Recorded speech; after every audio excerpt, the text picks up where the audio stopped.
찬송가 265장, 찬송가 265장 찬송하시도록 하겠습니다.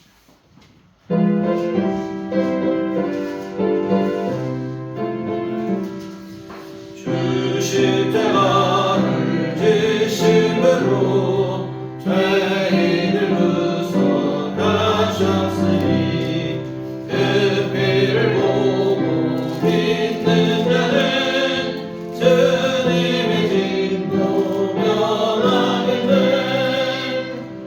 내가 그 피를 유월절 그 양에 입을 때 내가 널 넘어서 가리라. 연약한 죄인 되스라도 예수는 내게 구원하네. 언법을 피해 넘길 때 주님의 진노 면하겠네. 내가 그 피를 유월절 그 양에 입을 때 내가 널 넘어서 가리라. 심판할 때에 모든 백성 행한 열매로 모음받네. 주님의 피로 죄 씻으며 주님의 진노 면하겠네. 내가 그 피를 유월절 그 양에 입을 때 내가 널 넘어서 가리라. 우주의 사랑 되시는 내 거연의 능력 의지하세. 심판의 불이 내릴 때 주님의 진노 면하겠네. 내가 그 피를 유월절 그 양에 입을 때 내가 널 넘어서 가리라. 아멘. 다같이 조용히 기도하시므로 예배를 시작하시도록 하겠습니다.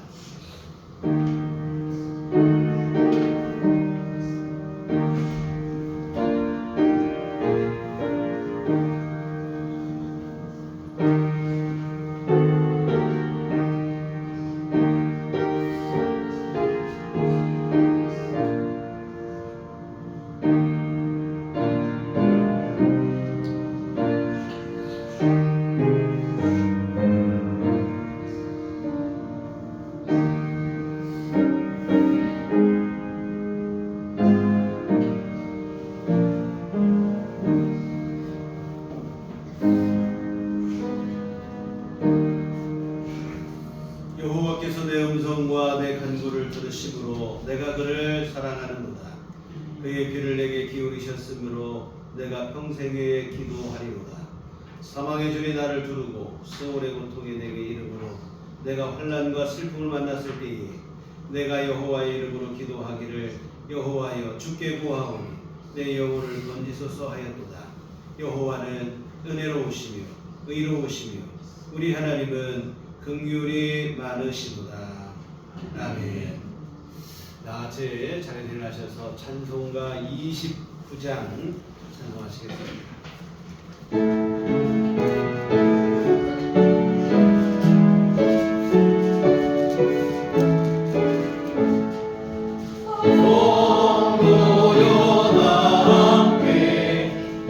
할렐루야 아멘.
교독은 교동 127번 사순절 넷째 주 말씀 교독하시도록 하겠습니다. 여호와를 자기 힘으로 삼는 나라 곧 하나님의 기업으로 선택된 백성은 복이 있도다. 여호와께서 하늘에서 보사 모든 인생을 살피시며 곧 그가 거하시는 곳에서 세상의 모든 거민들을 굽어 살피시는도다. 그는 그들 모두의 마음을 지으시며 그들이 하는 일을 보아 살피시느니라. 많은 군대로 구원하는 왕이 없으며 용사가 힘이 세어도 스스로 구원하지 못하는도다. 우리 영혼이 여호와를 바라며 그는 우리의 도움과 함께시도다. 우리 마음이 그를 즐거워하며 우리가 그의 성호를 의지하였기 때문이로다. 여호와여 우리가 주께 바라는 대로 주의 인자하심을 우리에게 베푸소서. 아멘. 사도신경으로 신앙 고백하시겠습니다. 주를 만드신 하나님 아버지를 내가 믿사오며 그의 아들 우리 주 예수 그리스도를 믿사오니 이는 성령으로 임재하사 동정녀 마리아에게 나시고 본디오 빌라도에게 고난을 받으사 십자가에 못 박혀 죽으시고 장사한 지 사흘 만에 죽은 자 가운데서 다시 살아나시며 하늘에 오르사 전능하신 하나님 우편에 앉아 계시다가 저리로서 산 자와 죽은 자를 심판하러 오시리라. 성령을 믿사오며 거룩한 공예와 성도가 서로 교통하는 것과 죄를 사하여 주시는 것과 몸이 다시 사는 것과 영원히 사는 것을 믿사옵나이다. 아멘. 성경은 찬송가 6장입니다.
우리들의 삶을 인도하시고 우주한 물의 생성과 수배를 계획하시고 이루어가시는 전능하신 여호와 하나님 아버지, 온탁하고 죄 많은 세상 속에서 오늘도 우리들을 세상에 살아온 우리들 가운데서 선별하셔서 하나님과 교통하며 하나님을 심령 속에 가까이 모시게 하심을 감사드립니다.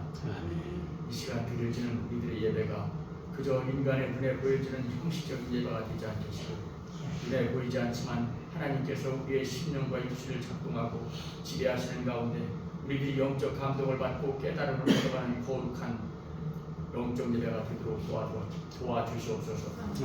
사람의 목숨이 천하보다 귀하다고 하셨으니 인간의 목숨이 하루새처럼 경시되어지는 이 무서운 시대, 이 순간까지 우리들이 하나님의 보호하심 아래 이 세상에 존재하고 세상을 누리며 살아가고 있음은 하나님의 크신 은혜요 축복이 아니소서니 깊이 감사드립니다.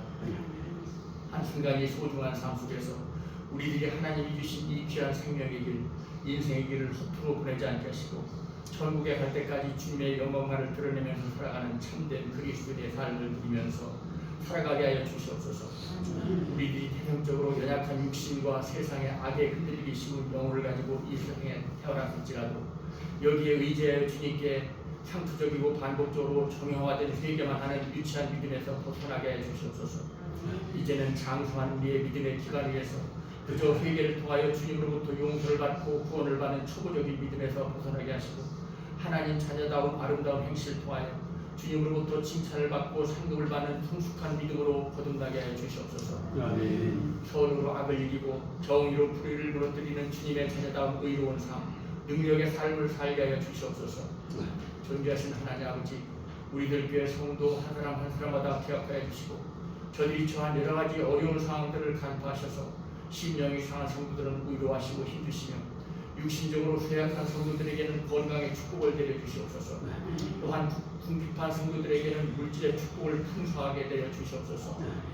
또한 세상살이 속에서 해결되지 않은 문제들로 상처를 받고 있는 저들에게 솔로몬의 크신 지혜를 주시어서 우리들 교회 성도들이 모두 평안한 심령으로 하나님을 섬기는 데 부족함이 없도록 늘 인도하여 주시옵소서. 특별히 간과 없기는 국방의 의무를 수행하기 위해서 군 입대를 앞두고 있는 김건영 군을 기억하시고 하나님께서 늘 함께하여 주시옵소서. 군 생활 동안 주님께서 안전하고 건강하게 지켜주시고 그의 심령의 애국심을 고치게 하시며 자긍심도 갖게 하셔서 군 생활이 그의 삶에서 크나큰 의미와 보람과 전환점을 부여하는 축복의 시간이 되게 하여 주시옵소서. 삶의 결실의 시간이 되게 하여 주시옵소서. 군 생활 충실히 마치고 안전하게 귀가할 수 있을 때까지 하나님께서 늘 함께하여 주시옵소서. 하나님 아버지, 오늘까지 주님이 사랑하시는 우리들 교회와 목사님께도 흐르는 세월과 함께 더 신령하게 하시고 더 견고하게 하시고 더 은혜롭게 하시고 더 많은 영적 물질적 축복을 내려주시옵소서. 5천년의 긴 역사 속에서도 이 나라를 지켜주신 전능하신 하나님 아버지, 작금의 북한의 끊임없는 도발의 위협 속에서도 안보 불감증에 젖어있는 우리 대한민국 국민들에게 경각심을 갖게 하시고 위무한의 자세를 갖게 하시며 무엇보다도 평화적인 대화를 통하여 전쟁이 없는 대한민국을 만들어갈 수 있는 지혜를 국가 지도자들에게 내려주시옵소서. 이제 하나님 말씀을 전하시는 목사님께 늘 신령한 말씀의 능력과 강건한 육신을 주셔서 피곤치 않게 하시고 주님의 사역을 다하시는 데 부족함이 없도록 늘 축복하시고 인도하여 주시옵소서. 하나보다 귀한 생명을 우리들에게 주시고 우리들을 죄악 가운데 구원하여 주시고 회복시켜 주시는 주 예수 그리스도 이름으로 간절히 기도드렸습니다. 아멘.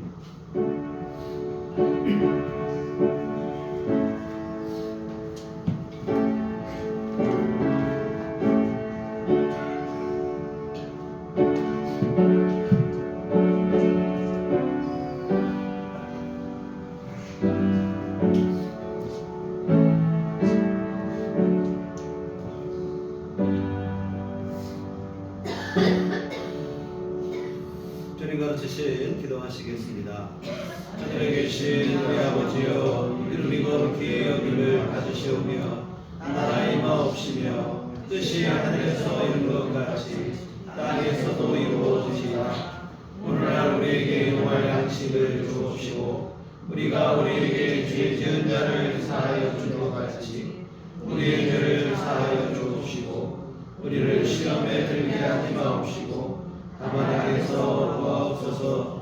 내게 나라와 권세와 영광이 아버지께 영원히 싸우나이다. 아멘. 이 시간 우리 주신 하나님 말씀 구약성경 사무엘하 9장 1절에서 8절까지 말씀 함께 보시도록 하겠습니다. 제가 가지고 있는 성경은 구약성경 476쪽에 기록되어 있습니다. 사무엘하 9장 1절부터 8절까지 말씀 우리 다 같이 합독하시도록 하겠습니다. 다윗이 이르되 사울의 집에 아직도 남은 사람이 있느냐? 내가 요나단으로 말미암아 그 사람에게 은총을 베풀리라 하니라. 사울의 집에는 종 한 사람이 있으니 그의 이름은 시바라. 그를 다윗의 앞으로 부르매 왕이 그에게 말하되 네가 시바냐 하니 이르되 당신의 종이니이다 하니라. 왕이 이르되 사울의 집에 아직도 남은 사람이 없느냐? 내가 그 사람에게 하나님의 은총을 베풀고자 하니 시바가 왕께 하되 요나단의 아들 하나가 있는데 가기 전은 자니이다 하니라. 왕이 그에게 말하되 그가 어디 있느냐 하니 시바가 왕께 하되 로드발 암미의 아들 마길의 집에 있나이다 하니라. 다윗이 사람을 보내어 오드발 암미엘의 아들 마리의 집에서 그를 데려오니 사울의 손자 요나단의 아들 무비보셋이 다윗에게 나와 그 앞에 엎드려 자라매 다윗이 이르되 무비보셋이여 하니 그가 이르기를 보소서 당신의 종이니이다.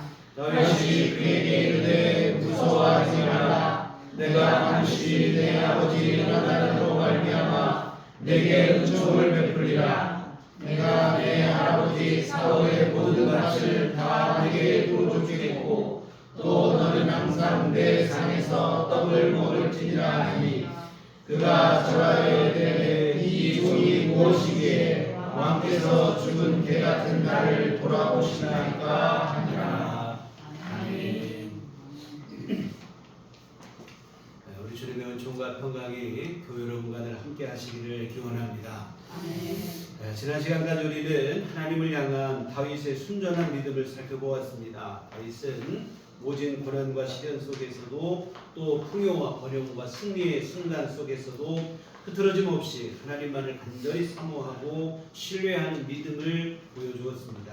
원망도 불평도 없고 실족하고 낙심하는 것도 없고 나태해지거나 교만해지는 것도 없습니다. 하나님 앞에 언제나 겸손한 믿음의 자세를 잃지 않았는데요.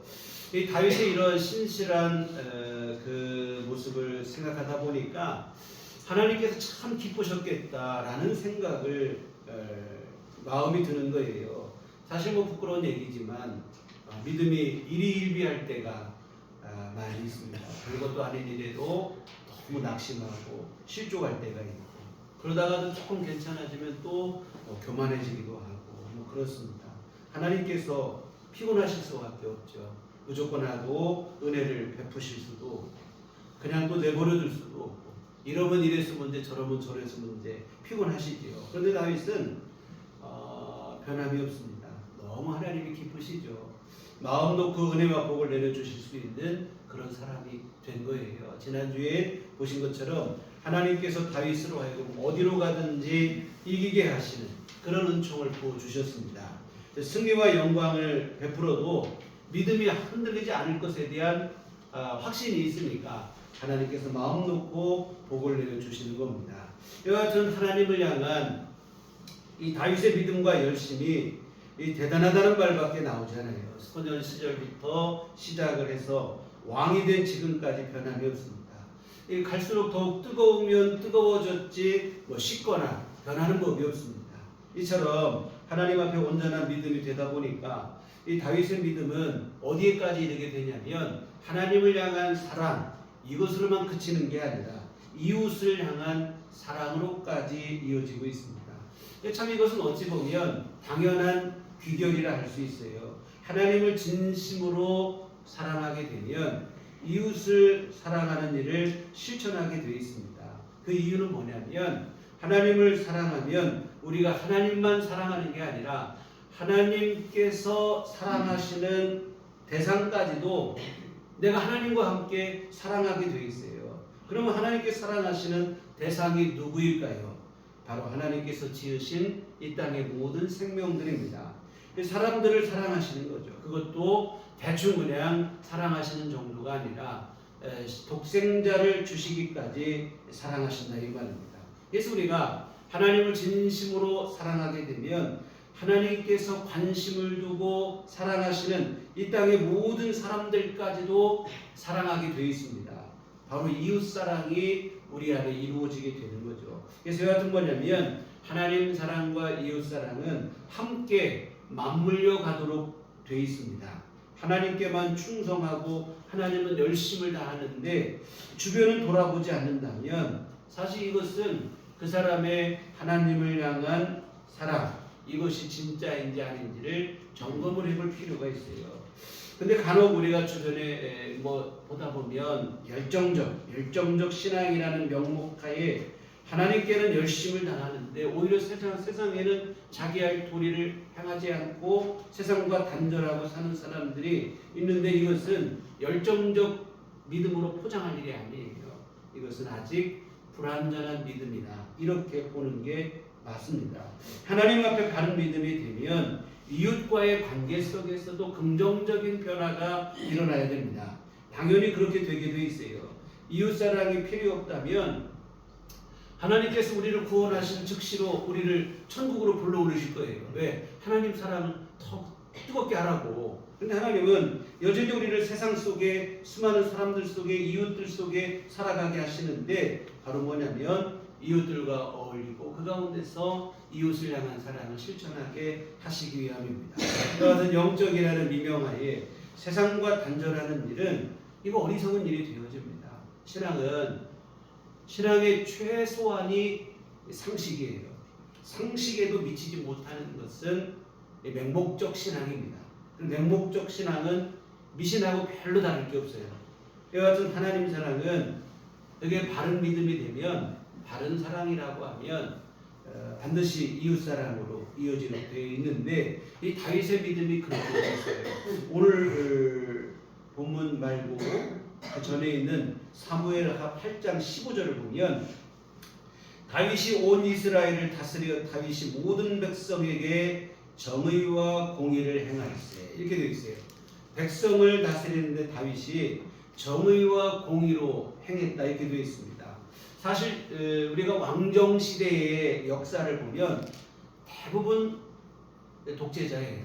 쉽게 말하면 백성을 우습게 여기는 겁니다.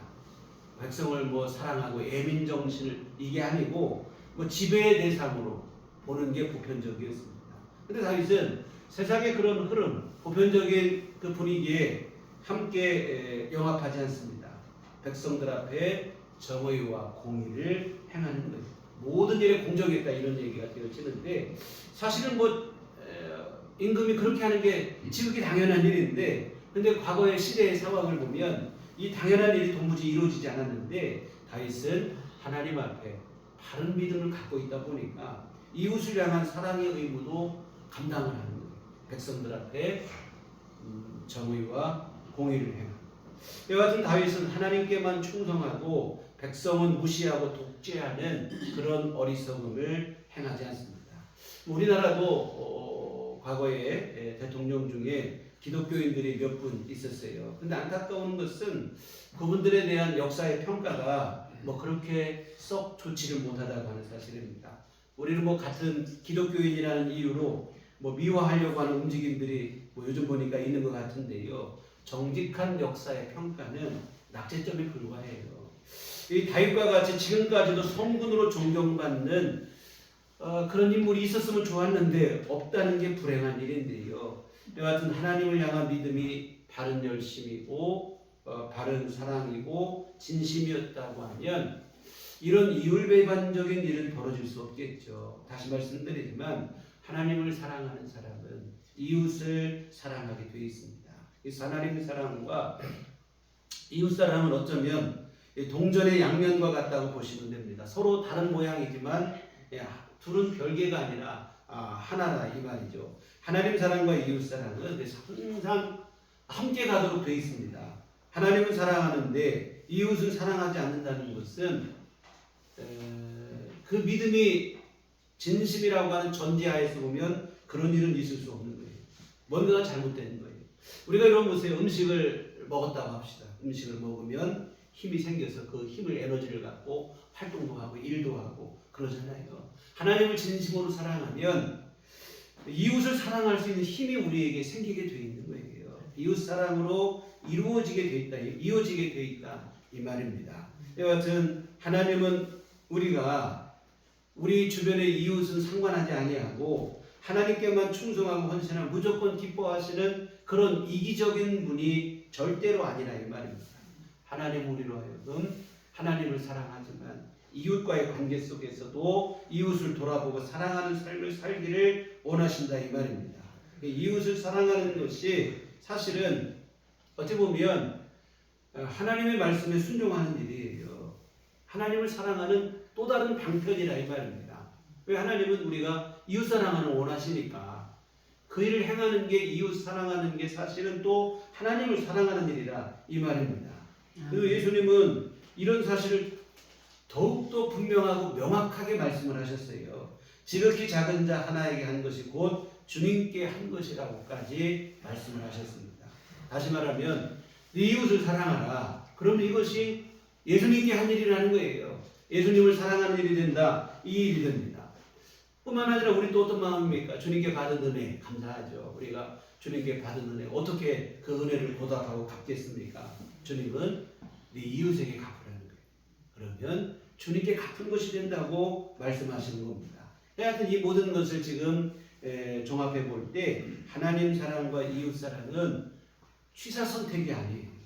둘이 별개가 아니라 하나이며 반드시 병행하도록 되어 있습니다. 이 다윗의 믿음이 바로 그런 믿음이었어요. 하나님 사랑과 이웃 사랑이 적절하게 균형감을 이루고 있는데요. 지난주에 까지 우리가 보신 것처럼 하나님을 향한 다윗의 사랑 말할 거 없어요. 분명하게 우리가 봤습니다. 뿐만 아니라 오늘 우리가 보신 것처럼 다윗은 이웃 사랑으로까지도 행하고 있고 이웃을 향한 사랑도 결코 뒤지지 않습니다. 이런 균형 잡힌 믿음이 오늘 우리가 보신 9장 본문에도 찾아볼 수 있는데 오늘 본문은 다윗의 영혼의 단짝이라 할 수 있는 요나단과의 약조를 지키는 장면인데 요나단은 우리가 전에 한번 살펴보신 것처럼 다윗이 어려울 때 가장 큰 힘이 되어준 사람입니다. 사울은 자신을 죽이려고 하는데 그 사울의 아들인 요나단, 이 요나단은 다윗에게 은혜를 베푸는 거예요. 이 다윗과 요나단은 사실 이런 관계가 되기 쉽지가 않은 사이예요. 단순히 서로 적대 관계에 있는 사람의 아들이기 때문에 친구가 되기 어려운 그런 정도의 문제가 아닙니다. 요나단과 다윗은 이스라엘의 임금이라고 하는 자리를 놓고 경쟁을 벌여야 되는 어찌 보면 운명의 라이벌이라 이 말이죠. 한 나라에 두 임금이 존재할 수 있습니까? 없죠. 두 사람은 그런데 다 뭐냐면 이 임금이라고 하는 자리에 물망에 오른 사람들이에요. 둘 중에 한 사람은 거기에서 탈락이 되어야 되는 이 숙적의 관계라 이 말입니다. 그럼 이 두 사람이 하나가 되는 게 쉽지 않죠. 게다가 단순한 친구도 아니고 최고의 절친한 친구가 된다는 것은 더 어렵죠. 요즘 우리 국회의원 선거를 앞두고 있어요. 정치판을 보니까 얼마나 시끄러운지 몰라요. 공천 과정에서 아주 그냥 잡음이 많이 나고 있는데 공천에서 탈락했을지라도 나 백의종군하는 마음으로 내 당을 위해서 내가 헌신하겠다 이런 사람이 몇 사람 없어요. 불과 며칠 전까지 서로 상대 당을 비난하고 막 그렇게 욕을 하고 싸우더니 공천에 탈락하니까 손바닥 디듬듯이 글로 홀딱 또 들어가는 거예요. 참 이런 일들이 막 일어나고 있어요. 권력이라고 하는 게 이렇게 매정합니다. 이 국회의원이 되는 일만 해도 이러니 한 나라의 임금이 되는 일은 얼마나 더 치열하겠습니까? 그러나 요나단은 하나님의 뜻을 깨닫는 거예요. 이 다윗이 이스라엘의 임금이 되는 게 내가 아니라 다윗이 되는 게 하나님의 뜻이라는 것을 알고 스스로 물러납니다. 물러나는 정도가 아니에요. 다윗을 지지하고 조력하고 함께 돕습니다. 자기 아버지 사울이 다윗을 죽이려고 할 때에도 남몰래 요나단은 다윗을 돕는 거예요. 도피 생활로 지쳐 있을 때에도 다윗을 방문하여 그를 위로하고 격려하고 응원하기까지 했다 이 말입니다. 이와 같은 다윗이 힘들고 어려울 때마다 늘 힘이 되어준 가장 소중한 사람이 요나단입니다. 이처럼 다윗에게 위로와 용기를 주던 요나단이 한 번은 그런 부탁을 한 적이 있어요. 사무엘상 20장 15절 16절에 보면 여호와께서 너 다윗의 대적들을 지면에서 다 끊어버리신 때에도 너는 네 인자함을 내 집에서 영원히 끊어버리지 말라 하고 이에 요나단이 다윗의 집과 언약하기를 여호와께서는 다윗의 대적들을 치실지어다 한다. 다윗이 지금은 도피 생활을 하고 어려움을 당하지만 언젠가는 모든 어려움을 극복하고 이스라엘의 임금이 될 것을 요나단이 확신하고 있는 거예요. 그 가정에서 하는 얘기입니다. 네가 나중에 임금이 되거든. 그때에도 우리 집을 향해서 요나단과 자신의 후손들을 향해서 그 인자함과 은혜를 잊지 않았으면 좋겠다. 나와 내 가족에게 은혜를 베풀어 달라. 이런 부탁을 하고 다윗과 요나단이 서로 그렇게 하기로 약조를 맺은 거예요. 오늘 본문은 다윗이 그 약속을 지키는 장면입니다. 지금은 상황은 없습니다. 사울도 죽고 사실 요나단도 죽었어요. 사울의 집안이 거의 패족이 되다시피 멸절되었는데, 근데 다윗은 혹시 그 집에 남은 사람이 있느냐, 내가 요나단으로 말미암아 은혜를 베풀고 싶다, 이런 얘기를 합니다. 오늘 1절에 보면 다윗이 이르되 사울의 집에 아직도 남은 사람이 있느냐, 내가 요나단으로 말미암아 그 사람에게 은총을 베풀리라 하느냐. 요나단과 했던 그때의 그 약조를 지키겠다는 거예요.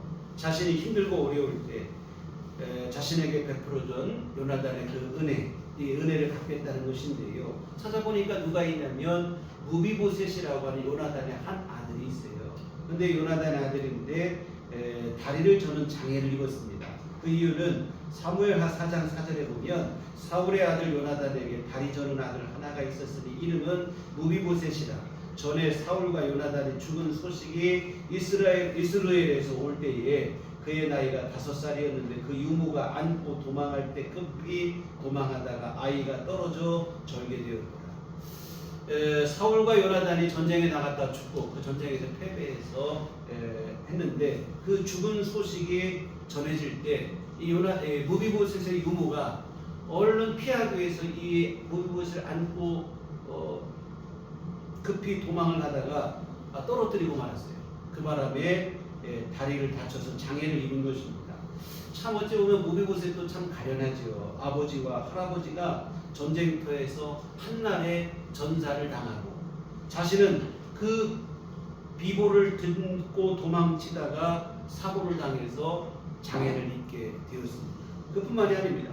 과거 왕조가 몰락하고 나면 이 몰락한 왕조의 후손들은 죄인 취급을 받으면 몰래 숨어서 살아야 했어요. 왜? 혹시라도 영모를 꾸미는 거 아닌가 하며 늘 감시를 받는 그 대상이 되었기 때문에 그래요. 결국 몰락한 왕족은 거의 패족이 되다시피 합니다. 이와 같은 요나단은 분명히 목숨은 붙어서 살아있지만 죽은 사람처럼 숨지기고 살아야 되는 그런 비운의 운명이었어요. 그런데 어느덧 이 5살이었던 무비보셋이 지금은 오늘 본문에 보면 성인이 되었음을 알 수 있어요. 오늘 본문 뒤에 있는 12절에 보면 이 무비보셋에게도 어린 아들이 있다는 그런 기록이 있는데 이것을 감안해 보면 지금 무비보셋의 나이가 최소한 20세 이상은 되었을 것으로 추정이 되죠. 아버지가 죽고 15년 정도의 세월, 그 이상의 세월이 흐른 시점인데 그 세월을 방금 말씀드린 것처럼 마치 죽은 사람처럼, 살아있지만 죽은 사람처럼 숨지기며 살지 않았을까 생각이 되어집니다. 근데 다윗이 그 시점에서 요나단과의 약속을 기억해낸 거예요. 다소 늦은 감이 없지 않아 있지만 그래도 다행스러운 것은 아주 잊어버리지 않았다고 하는 사실입니다.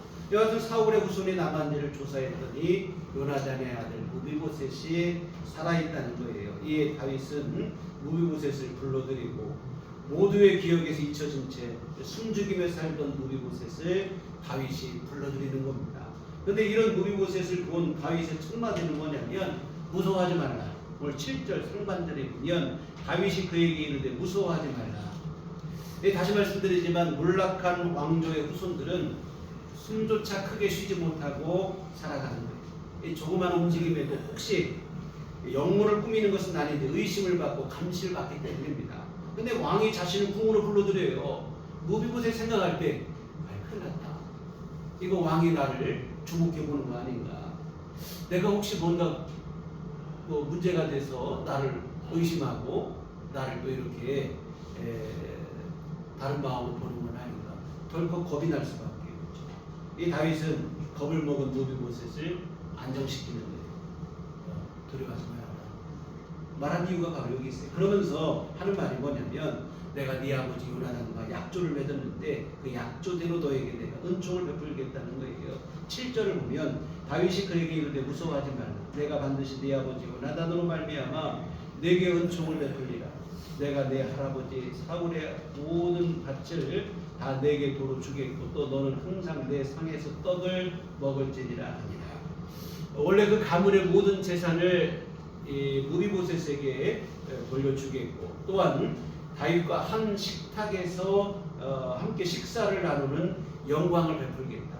한 식탁에서 밥을 먹는 사람이 누굽니까? 식구예요. 식구. 같이 밥 먹는 사람 아니겠어요?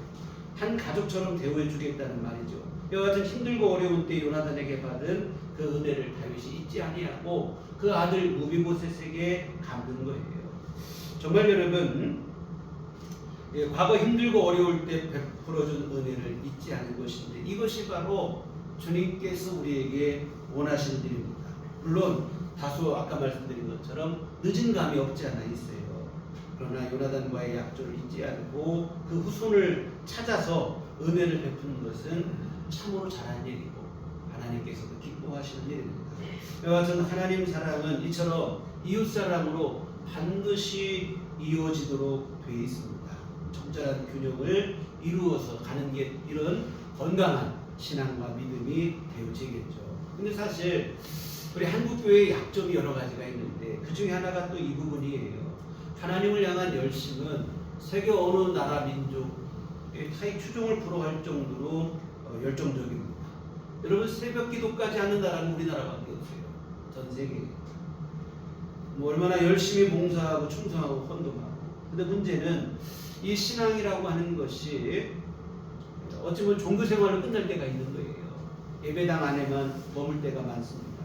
교회 밖에서도 하나님의 자녀답게 살아야 되는데 그렇지 못해요. 예수님은 우리로 하여금 세상 속에서 빛과 소금의 역할을 감당하여 그 일을 통해서 이웃을 이롭게 하고 이웃을 사랑하고 섬기라고 했는데 그 부분에서 약점을 드러낼 때가 많더라 이 말이죠. 신앙의 한쪽으로 치우친 경향이 없지 않습니다. 그러나 다시 말씀드리지만 하나님을 진심으로 사랑하면 이웃을 사랑하게 되어 있습니다. 교회에서 기도하고 찬송하고 예배하였다면 세상 속에서도 빛이 되고 소금의 역할을 감당하는 삶을 살아야 됩니다. 하나님을 진심으로 사랑한다면 이웃을 향해서도 사랑과 자비의 마음을 품어야 되겠죠. 하나님께서 어울려 살게 하신 우리의 이웃들을 외면하거나 방관하지 말고 둘러보고 돌아보고 소중히 여겨야 됩니다. 지역의 작은 자 하나에게 한 것이 곧 주님께 한 것이라고 했던 우리 예수님의 말씀을 우리 마음속에 깊이 새겼으면 좋겠습니다. 사랑하는 성도 여러분, 우리의 신앙이 균형 잡힌 건강하고 건전한 신앙이 되었으면 좋겠습니다. 한쪽으로 치우친 기형적 신앙이 아니라 이웃을 향한 사랑의 책무도 충실히 감당하는 그런 삶이 되어야 되겠죠. 오늘날 교회가 왜 세상으로부터 외면을 받고 있는가? 지금 한국 교회는 외면을 받는 정도가 아니라 지탄과 비난의 대상이 되기까지 했어요. 예전에는 교회가 세상을 걱정하고 염려했는데 요즘은 세상이 교회를 걱정해주고 있는 참 너무 부끄러운 시기가 됐는데 왜 그런가? 다름 아닌 한쪽으로 치우친 기형적 신앙 때문이에요. 하나님을 열심히 믿고 섬긴다고 하는데 오히려 이웃에게는 비정한 모습을 보일 때가 있더라고요. 무엇이 그 사람의 진짜 모습인지 의심스러울 정도의 전혀 상반된 모습을 드러내고 있는 거라 이 말이죠. 현재 지금 고인이 되신 우리 교회 다니시는 성도님께서 하신 말씀이 생각이 나는데 좀 늦은 나이에 뒤늦게 신앙생활을 하셨는데 신앙생활 하셔서 너무 재미있고 좋다면서 내가 왜 너무 늦게 이렇게 늦게 예수를 믿었는지 아쉽다는 얘기를 늘 자주 하셨어요. 그런데 얘기를 나누는 중에 왜 본인이 신앙생활을 늦게 하셨는가 이유가 있는데 주변에 있는 이웃들 중 신앙인들에게 많이 실망을 해서 그랬다는 거예요. 그중에 한 예를 어떻게 해서 나중에 알게 됐어요. 그 사연을 알게 됐는데 보니까 제가 잘 알고 있는 우리 이웃교회 장로님인데 그 장로님이 이 성도님 댁에서 새를 사르셨어요. 그래서 이제 새를 사르셨는데 보니까 교회도 열심히 다니시고 그 장로님 아들은 신학교에 다니고 있었고 그랬대요. 그런데 월세를 낼 때가 됐는데 월세를 안 내더라는 거예요. 월세가 계속 몇 달에 밀리고 보증금까지 까먹고 더 밀렸는데도 월세를 안 내고 있었는데 오늘 아침에 일어나 보니까 한밤중에 야반도주 해가지고 짐을 싸서 싹 이사를 가버렸더라는 거예요. 참 이게 뭐냐면 이런 일은 신앙까지 갈 것도 없어요. 세상의 도덕과 윤리만 가지고도 해서는 안 되는 일이 분명하잖아요. 그런데 장로님이 매주 교회 가서 열심히 봉사도, 또 아드님은 또 신학교까지도 가서 목회자가 된다고 하고 하는데, 온 가족이 그냥 한 마음이 돼서 그 밤중에 짐을 싸가지고 이렇게 도망을 가다가 결국은 그 일 때문에 사실은 더 실족을 했다. 꼭 그것뿐만 아니라 여러 가지 뭐 복합이 돼서 신앙인들 보니까 별다를 게 없더라 이 얘기입니다. 그래서 예수를 안 믿었다 얘기를 하는데요. 여러분, 이게 얼마나 무서운 일입니까? 한 사람을 실족시키는 거예요. 그 사람으로 하여금 예수님께 나아갈 수 있는 길을 가로막는 거예요. 물론 그 성도님은 다행히 우리 교회에 전도를 받고 예수를 믿고 신앙생활 하시다가 천국 가셨으니까 다행이긴 하지만, 그렇지 못한 경우들이 우리 주변에 많다 이 말입니다. 전도하다 보면 의외로 많은 분들이 이런 실망감을 갖고 교회에 대한 적대감을 갖고 있는 분들이 많이 있어요. 예수 믿는 사람에게 다 사기당했다, 억울한 일 당했다, 부당한 대우를 당했다, 뭐 이런 일들이 의외로 많습니다. 여러분, 우리가 전도의 통로가 되어야 되는데 오히려 전도의 걸림돌이 되는 거예요. 예수 믿어야 될 사람을 못 믿게 만드는 얘기고, 여러분 엄청난 죄를 짓는 겁니다. 우리가 열심히 전도해서 영혼을 구원하지는 못할 망정 교회로 나올 길을 가로막고 있다면 안 되죠. 우리 예수님은 작은 자 중 하나라도 실족하게 하면 차라리 연자맷돌을 메고 바다에 던지는 게 낫다고 말씀을 하셨어요. 이 얼마나 무서운 책망의 말씀입니까? 오늘 우리의 이웃을 향한 무정하고 무책임하고 비도덕적인 행동이 얼마나 무서운 죄가 되는지를 일깨우시는 말씀이라고 생각을 합니다. 우리가 실족시킨 그 사람은 누구입니까? 나 때문에 누가 실족했다고 하면 그 사람은 어떤 사람인가? 실족해도 괜찮은 사람인가? 여러분, 세상에 그런 사람은 아무도 없어요. 여러분, 이 땅의 모든 사람들은 소중한 사람들인데, 바로 뭐냐면 우리 예수님께서 십자가에 생명을 바치셔 구원하시고자 하신 소중한 생명이라고 하는 사실입니다. 우리 예수님의 목숨값과 같은 너무나 귀중한 영혼들이죠. 여하튼 예수님께서는 한 영혼을 구원하시겠다고, 살리시겠다고 목숨을 내놓으시는데, 우리는 욕심 때문에, 때로는 자존심 때문에, 때로는 내 고집과 체면 때문에, 당장의 편리함 때문에 오히려 그들을 무시하고, 오히려 또 잘못된 일을 행하고 부당한 일을 행해서 오히려 목숨을 살리는 게 아니라 그 목숨을 끌어내리는 일을 한다면 이게 얼마나 크고 무서운 죄가 되는지를 생각했으면 좋겠습니다. 사랑하는 성도 여러분, 하나님을 향한 뜨거운 마음이 우리 안에 있다면, 열심히 있다면 이웃을 향해서도 따뜻한 마음과 애정을 품었으면 좋겠습니다. 그래서 여러분, 하나님을 향한 우리의 마음이 진심이라면 이웃을 향한 우리의 마음도 진심이 되었으면 좋겠습니다. 가장 가까운 이웃은 우리 가족이겠죠. 가족부터 시작해서 친구, 친척, 직장, 동료, 우리 주변 이웃, 우리가 아는 모든 사람을 우리가 소중하게 여기시면 좋겠습니다. 오늘 함께 우리 신앙생활하는 교우들, 우리 교회 안의 교우들도 특별한 마음으로 소중히 여기고 서로를 아끼는 마음이 되셨으면 좋겠습니다. 여하튼 우리의 믿음이 한쪽으로만 기울지 않고 적절한 균형을 이루는 바른 믿음이 되었으면 좋겠습니다.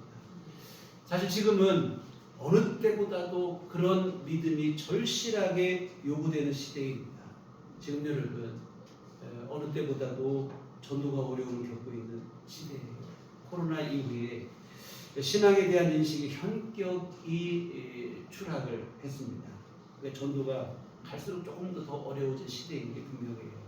이런 어려움을 타개하는 유일한 방법은 뭐냐면 다른 거 없습니다. 본질로 돌아가는 건데요. 올바른 믿음뿐이라고 생각을 합니다. 하나님을 사랑하고 그 열심으로 이웃을 사랑하고 섬기는 그것입니다. 불신자들의 냉랭한 가슴을 무엇으로 녹일 수 있겠는가? 성도들이 빛과 소금이 되는 그 역할을 감당하는 것 뿐인 줄 믿습니다. 여러분, 예수님의 이름을 아무리 그 사람들에게 외치고 그 사람들의 귓가에다 대고 예수 믿으라고 외쳐도 몰라요. 언제 아냐? 다만 우리가 예수님께서 세상을 향해 보여주신 그 사랑을 이웃을 향해서 우리가 몸소 실천할 때 그것을 보고 비로소 눈이 뜨이게 되는 것이지, 아무리 귀에다 대고 우리가 목청을 높여서 예수님을 말해줘도 그 사람들은 모른다 이 말입니다. 이와 같은 여러분, 이웃을 향한 사랑이 영혼을 살리는 데까지 이르게 되어질 줄 믿습니다. 이와 같은 우리의 이웃 사랑을 통해서 잃어버린 영혼들을 하나님 앞에 돌아오게 하시는 것, 여기까지 이루는 게 하나님의 뜻인 줄 믿습니다. 그리고 여러분, 가장 큰 이웃 사랑은 또 뭐냐면 영혼을 구원하는 데까지 이르는 거예요. 단순히 내가 친절을 베풀고 자비를 베풀고 구제와 봉사를 행하고 그 이상입니다. 영혼을 구원하는 데까지 생명을 살려서 하나님 아버지께로 돌아오게 하는 데까지 하는 게 진정한 이웃 사랑이 되어질 줄 믿습니다. 그리고 이렇게 이웃을 한 영혼을 구원하여 하나님께 돌아오는 그 이웃 사랑을 실천하게 되면 그것이 또 그 자체로 하나님을 향한 최고의 사랑이 되어지는 거예요. 왜냐하면 하나님께서 가장 기뻐하시는 일은 잃어버린 영혼이 주께로 돌아오는 그 일이기 때문인 줄 믿습니다. 이런 양 비유에서 예수님이 이렇게 말씀을 하십니다. 누가복음 15장 17절에 내가 너희에게 이르노니 이와 같이 죄인 한 사람이 회개하면 하늘에서는 회개할 것 없는 의인 99으로 말미암아 기뻐하는 것보다 더하리라.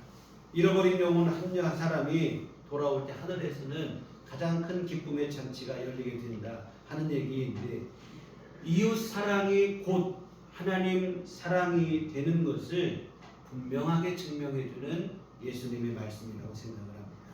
여하튼 여러분, 정리하면 이렇습니다. 이웃을 향한 우리의 사랑은 우리가 이웃에게 사랑을 베풀면 냉랭했던 불신자의 가슴을 녹이게 되어줄 것이고, 그들로 하여금 우리가 믿는 하나님을 믿는 데까지 이르게 하고, 그러면 이것이 또 최고의 이웃사랑이 되고, 이런 최고의 이웃사랑은 또 하나님에게도, 우리 이웃에게만 사랑이 되는 게 아니라 하나님에게도 사랑이 되어진다고 하는 사실입니다. 하나님은 한 영혼이 주께 돌아오는 것을 무엇보다도 기뻐하시기 때문인 줄 믿습니다. 여하튼 여러분, 하나님 사랑과 이웃사랑은 별개가 아니에요. 불가분의 관계라 이 말입니다. 하나라 이 말이죠. 하나님을 사랑하신다면 하나님께서 지으시고 구원하신 또 사랑하시는 우리의 이웃들도 당연히 우리가 사랑을 해야 됩니다. 또 하나님 앞에 내가 신실하다면 우리 이웃에게도 신실하셔야 돼요. 하나님 앞에 내가 진심이라면 우리 이웃에게도 진심이 되어야 됩니다. 이와 같은 균형 잡힌 바른 믿음이 되었으면 좋겠습니다. 이런 바른 믿음으로 세상을 구원하고 하나님을 기쁘시게 하는 우리들 교회 온 교우들 되시기를 주님의 이름으로 축원합니다. 아멘. 기도하시겠습니다. 하나님 아버지, 참으로 우리가 하나님을 향한 뜨거운 사랑이 있다면 우리 이웃을 향해서도 그런 마음이 될 수 있도록 도와주시옵소서. 이것이 바로 하나님께서 우리에게 원하시는 일이라는 사실을 잊지 않게 하여 주시옵소서. 하나님 사랑과 이웃 사랑을 별개로 착각하는 이러한 오해가 없게 하여 주시옵소서. 이 두 가지가 함께 균형을 이루어서 우리 이웃에게도 사랑이, 하나님께도 사랑이 전달되는 우리의 삶이 될 수 있도록 도와주시옵소서. 예수님 이름으로 기도했습니다. 아멘. 찬송가 218장 찬송하시겠습니다.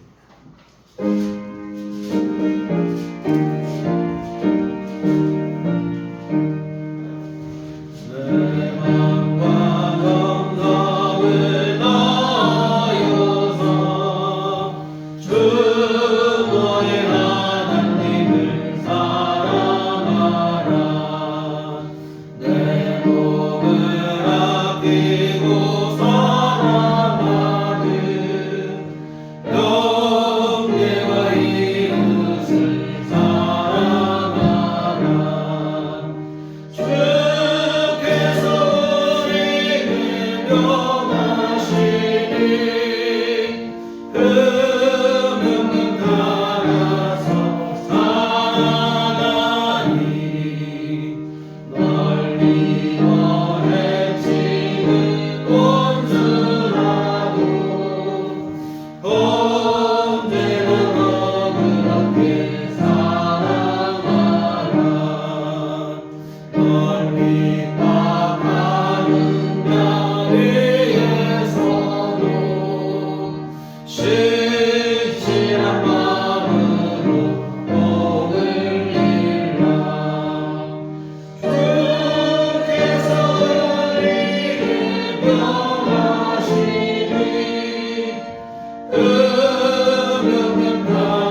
언제나 우리 안에 믿음을 주시고 하나님의 도우심 안에 살아가게 하시고 주의 인도하심 속에 살게 하심을 감사를 드립니다. 오늘도 주님의 귀하신 나를 기억하여 주 앞에 나와 예배할 수 있는 믿음도 허락하여 주심을 진심으로 감사를 드립니다. 하나님의 이 모든 사랑과 신행과 그 자비하신 그 은총을 감사하며 주님 앞에 이 헌금을 드립니다. 하나님 기뻐 받으시며 한량없는 은총을 베풀어 주시어 하나님의 선하신 일들 이루기에 부족함 없도록 주께서 역사하여 주시옵소서. 아버지 하나님 또 오늘 헌금을 드리고 온갖 마음과 시간과 정성을 바친 모든 교우들을 기억하여 주시옵시고 주님 은혜를 내려 주시옵소서. 더욱더 주 안에 하나님의 도우심 가운데서 복된 삶을 누리게 하여 주시옵시고 아버지 하나님의 귀하신 은혜가 넘쳐나는 삶을 살아갈 수 있도록 도와주시옵소서. 무엇보다 아버지 하나님 우리 안에 믿음을 더하여 주시어서 하나님 앞에 헌신과 충성을 이웃을 향해서도 사랑의 책무를 다하는 삶을 살아갈 수 있도록 도와주시옵소서. 우리를 통하여 아버지 하나님 세상 가운데서 빛과 소금이 되고 주님 나라를 확장시키는 귀한 일을 이루어가는 주님의 모든 자녀들 될 수 있도록 하나님 은혜를 내려 주시옵소서. 아버지 하나님 또한 우리 모두의 필요를 주님이 하시는 줄 믿사오니 주께서 아버지 하나님 우리 모든 교우들마다 필요한 종을 아버지 하나님 때에 맞게 하나님께서 허락하시고 부어 주시옵소서. 아버지 하나님 건강이 필요한 이들에게는 아버지 날마다 주께서 건강을 주시고 새 힘을 허락하여 주시옵소서. 아버지 하나님께서 권능의 손길로 만져주시사 아버지 모든 병만은 치료되게 하시고 건강함 누릴 수 있도록 도와주시옵소서. 아버지 하나님 물질의 문제로 주 앞에 기도하는 이들에게는 하나님께서 모든 가정들마다 아버지 하나님께서 하늘문을 여시고 복을 내려 주시옵소서. 또 아버지 하나님 열심히 일할 수 있는 재능과 건강도 주시고 일할 만큼 소득을 얻을 수 있는 귀한 은총을 주님께서 베풀어 주시어서 아버지 하나님 귀한 삶 속에서 어려움이 없도록 주께서 도우시고 함께하여 주시옵소서. 주를 향해서도 기쁨으로 헌신하고도 남을 수 있는 귀한 복을 주님께서 허락하여 주시옵소서. 아버지 하나님 또한 마음의 또한 평안과 또한 아버지 삶의 안정을 위해서 기도하는 분도 많이 있습니다. 모든 가족들의 문제로 또한 이웃과의 문제로 또한 여러 가지 일들로 아버지 하나님 불편하고 힘들고 어려운 이들이 있다면 하나님께서 모든 관계 속에서 모든 삶 속에서 모든 일들 속에서 아버지 하나님께서 안정을 찾게 하시고 평안을 누릴 수 있도록 도와주시옵소서. 하늘의 위로하심과 아버지 하나님 평강이 우리 삶 속에 잔잔히 흐를 수 있도록 주께서 역사하여 주시옵소서. 아버지 하나님 또 앞으로 한 주간 살아갈 때도 주님 힘 주시옵시고 매일의 삶 속에 주님께서 선하고 바른 길로 복된 길로 우리 발걸음을 인도하여 주시옵소서. 예수님 이름으로 기도했습니다. 아멘. 교회 소식 시간입니다. 서로 인사할 때 주님만 바라봅시다. 내일 모레 화요일인데요. 우리 교회에서 우리 교회가 속해 있는 대전 서지방 교육자회가 있습니다. 우리 지방에 28개 교회가 있는데 28개 교회 목사님들이 함께 모여서 회의를 2달에 한 번씩 모이는데요. 이번이 우리 교회가 장소를 제공하는 순서가 됐습니다. 우리 교회에서 모이게 되어지는데 여러분 기도해 주셔서 은혜롭게 회의가 잘 마치고 우리가 또 식사를 또 교회에서 또 대접을 하는 참 좀 부담스러운 일이긴 한데요. 하여튼 어려움 없이 잘 행할 수 있도록 협조해 주시면 고맙겠습니다. 그리고 우리 김영희 목사님 아드님 김건영 군이 내일 군대 입대를 합니다. 논산 훈련소에 입대를 하는데 요즘 군대가 예전보다 많이 편해졌다고 하긴 하도 그래도 군대 가는 일이 요즘 남자들에게는 한 청춘의 시절에 꼭 넘어야 될 중요한 관문인데요. 아주 건강하게 기도도 하셨는데 잘 다녀올 수 있도록 기도해 주시고 생각나실 때마다 함께 해주시면 고맙겠습니다. 교회 밖의 집회와 성경공부 참여를 금하고 교회 중심으로 건강한 신앙생활 함께 이어가시는 우리들 온 교우들 됐으면 좋겠습니다. 같이 자리를 하셔서 평안을 너에게 주옵니다. 함께 전하시도록 하겠습니다.